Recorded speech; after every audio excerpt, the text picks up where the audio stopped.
Hi, this is Amanda Frankel with our Crafty Play Date. I wanted to come back and give you a little tip today. I had a class the other day and they were working on a project and I showed them a little trick about threading buttons so that they could have a cute little thing like this. And it made it so much easier to thread, and they said, oh my gosh, you need to make a video about that. So I thought I'd quick put something together for you here so you can all be so happy. This is just baker's twine in a button, and these are the basic buttons from Stampin' Up! in the Brights colors. They're super yummy, almost look like candy. And they're a lot of fun to add to a card or project to really give it a pop.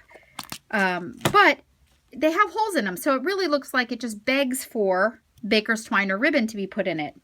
So here's what I use to thread that. I use these, which sound ridiculous, I know. These are dental floss threaders, and they're used if you have braces, if you have a child with braces, or if you have a bridge. You would use these to help thread the floss through your teeth. But unused, they are the most perfect button threaders ever. So this is what they look like.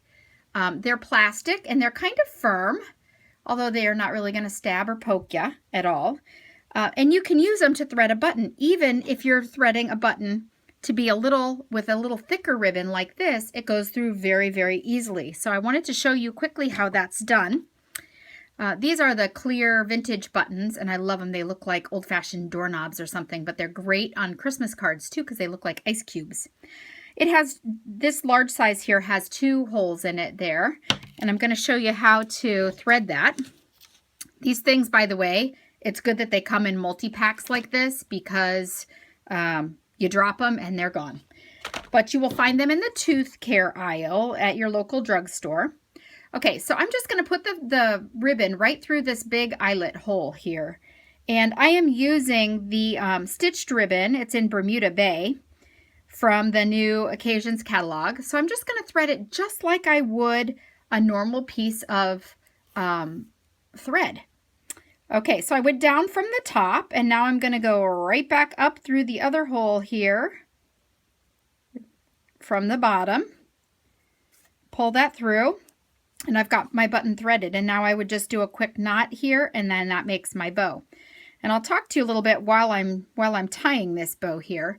Another trick that I do when I'm tying ribbon, and this goes for bow maker or threading buttons or whatever, I never ever cut it off the spool until after I've tied my bow. You never know how much you need, and there's really almost nothing quite as frustrating as going to tie a bow and having cut the string or the ribbon too short and then fussing with it for a half an hour. All right, so now to adjust this bow, I'm going to put my thumb right over the knot and just slide the ears down until they're the size that I'm looking for. And then I'm just going to pull it tighter, slide the ears until I have it looking just like I want it to look. And once I get it and they look pretty even, that looks pretty good, then I would grab my snips at that point and just hack it off and then trim it at an angle, of course. And then I would be happy with that little bow. All right, so I showed you how to thread the button with it, but I want to show you another cool trick that you can do with these. Look at this nasty tennis shoe. This is one of my son's. If you are missing your aglet, and an aglet is the plastic thing, the hard plastic edge or metal edge tip that goes on the end of your shoelace. So kids, because they tend to run around with them untied, always are missing these things. You just thread your shoelace through there just like you normally would with a piece of string. And you put it right through the shoe hole here. And you have to give it a little more of a tug, but it's going to come right through, and it's super easy to thread that way instead of trying to, wet your fingers and roll that up and stick it through there. It's just going to thread right back through. So that is the last tip on that.